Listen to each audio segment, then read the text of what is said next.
we only teach them half the process in my mind. We only teach them about what happens here on the table, which is wonderful. I mean, it's dynamic and it's full of stuff, and full of the creative process. What we don't teach them about much is how do you make that creative process valued in the community? How do you take that creative process out on the street and engage the real problems of the world with it? The students tend to work in indigenous technologies, vernacular technologies, and that's very important to the education of an architect. I think an architect who's done a straw bale house, for example, may in fact do a better high-rise. When you're coming into this, I didn't know anything about construction, really. I mean, besides sort of around the house kind of stuff or an occasional weekend with a group at Habitat. I think what these students are learning is a different kind of approach to problem solving, right? Because when you're simply going through the American Institute of Architects handbook of professional practice and following the rules, I'm not sure that you're learning how to build a better building or a better world. Part of being sustainable is not just the materials you use, but also the fact that there's a level of ownership by the community because they're a part of that whole process. He doesn't finish the complete building. He sets up the system to allow the community to finish it. And by finishing that building, the community owns that building. The problem that he has is that they're out of material money, and he's got 7 bags of concrete, and that's it. And then all the concrete money went into the foundation. Right. But he's got the sand and gravel outside. He needs 17 bags of cement in order to do it the old way. Well, he'll probably need 17 bags even if he does ferro cement. Y en medio yo te voy a hacer el diseño, vamos a poner Jay, yo y Conan, y hacerte el diseño de la capa de ferro cemento para que salga bien. I can't, with my students, come and build 1,000 houses that might be needed by a community, but we might build just a few pilot ones. But in those pilot ones, we'll reclaim the community's sense of ownership over their political, social process. So design can act not just to create new possibilities in how to live in the world, but it also can act and create possibilities of your political and social rights in this world. Para los vecinos una admiración. For his neighbors, it's really an admiration. I really admire it. Porque la empezamos con un material que ya no se utiliza. Because we built it with a material that now nobody uses, el adobe, ¿verdad? El adobe. The adobe. Y dijeron, este loco, ¿qué irá a hacer? He said that they're used to brick and concrete, and they all said, what's this crazy guy going to do with all this adobe? Ahora dicen, oh, qué color tan bonito, azul. And now they say, hey, what a pretty color, blue is great.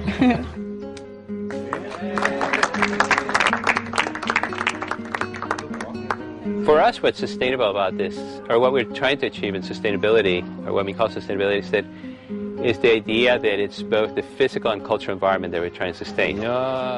Like strong communities, it's been pointed out, sustain themselves because they engage the world, they engage each other. They have the capacity to do things for themselves. And so what we're doing here in Mexico is helping this community not only to have cheap energy and cooler houses and make better use of their land, but it's also the idea that the house reflects their use, reflects the way they live, reflects their traditional relationships, reassures them that the way they live is good, My dream of dreams would be that someday we would sit down with the government and the government would say, we think what you're doing is really good. And they're doing that in the sense that they're supporting this project among all the experiments that are going in the country. This is the one they have agreed to support. That's extraordinary. But then the next step might be for them to say, we not only want to support that, but we want to take the ideas that you're introducing and introduce them to the hundreds of thousands of houses we build in Mexico. And I think that those ideas can make a change in the way we do housing. And I think that would be extraordinary. There's no doubt that change must happen. But when we think of poverty, we must also think about it in the so-called first world. In Sergio Paleroni's case, right in his own backyard at the University of Texas. The whole region from 35, which divides the city east to west, all the way to the airport, is an area which is predominantly Hispanic and African American. And it's a community that earns a fraction of the income of the other side of the tracks.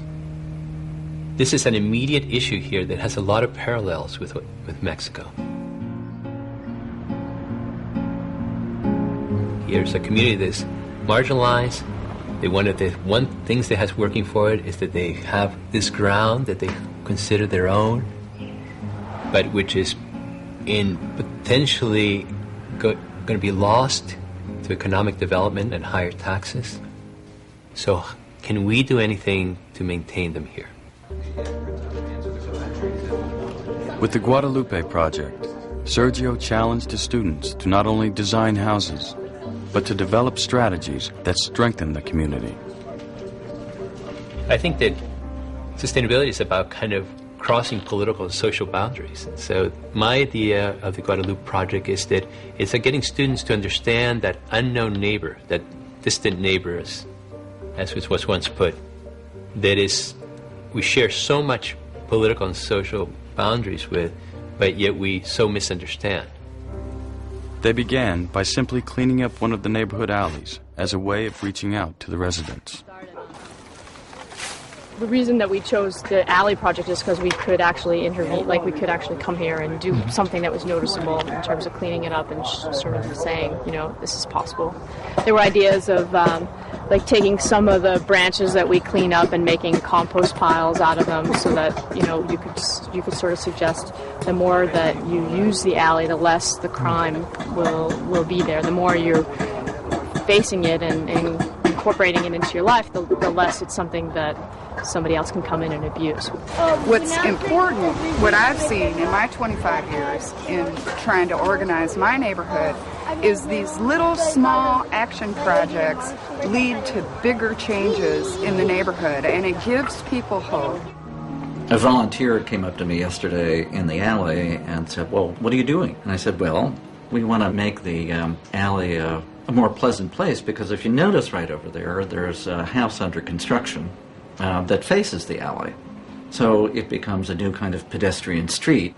And if you look at the mapping information that we have, this alley and the one next over it each have 6 backyard lots that could have like mother-in-law or granny flats in it, which means that we would almost be able to double the density of the neighborhood, which is certainly something that's good for the city. But, you know, it would also be a good thing for the people in the neighborhood, because if they had access to something like a revolving fund and could borrow the money to build a granny flat here, it means that they could rent it out, and instead of being pushed out of the neighborhood because of increasing taxes, they would actually have additional income. The student housing designs, at their core, utilize systems to reduce running costs and minimize waste. By incorporating social, cultural, and environmental aspects into their designs, green and sustainable choices were not seen as luxuries, but basic building blocks. This time next year, we'll be building 2 houses in the alleys. So next year, you'll see the same kind of thing, but in kind of like 12, 15 weeks of being out here, building 2 houses, engaging the community, teaching them skills to how to build. At that point, we'll actually be building maybe the entire alleys, you know, natural fencing, because what we imagine these fences to become eventually are like vertical gardens, which kind of help cool the alley and bring moisture into the alley and help people raise tomatoes or other fruits or plants, and that they would actually be fed from the rooftops. So the end long-term impact would be that the alleys would become this kind of product of the natural environment, of the water cycle or the houses and things like that. So they would be representative of the ecological potential. Well, we're hoping to get some residents to actually come out. I mean, we did a lot of survey and canvas, and it would be really nice to see some people come out. We got a piñata. We're trying to, you know, make it a fiesta kind of a thing. Just say, come on out, join us, see what we're doing, type of thing. Austin is the kind of community that it has the kind of political and social awareness to make it happen, but maybe all the pieces all the small solutions that have existed haven't been pulled together. And so we're going to be part of the kind of, one of the weavers that's going to try to bring this together. And so, God, it's a great opportunity to teach students to kind of learn to be not just architects, but to be, realize where the money might come from, and how do you give them political rights, and how do you find possibilities? How can you be a visionary that's, inclusive of all issues and of all people? So what is design's purpose? Is it responsible for great buildings, or possibly responsible for the greater good, allowing for the potential of all living things? Who doesn't want clean alleys?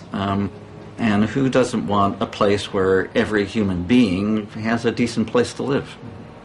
I don't think that anybody is ideologically opposed to those things. The issue is, how do we get there? These global issues would only be solved by small solutions, small local solutions. So everyone says, what's the big answer? There is no big answer. There's millions of little ones. It's nice that I can try to help a couple of families live in a nicer house or a better house that, that improves their quality of life. But much more importantly to me is that that forever it will change the way that I and 40 other students view the world and the way that they're going to practice architecture in the world.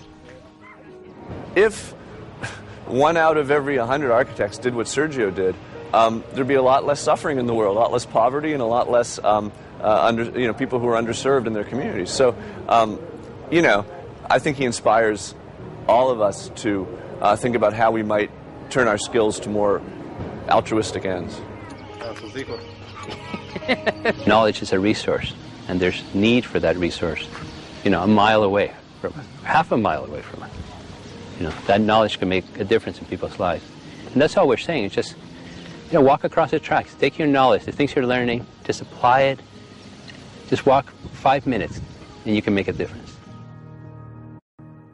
For more information on this series, go to pbs.org.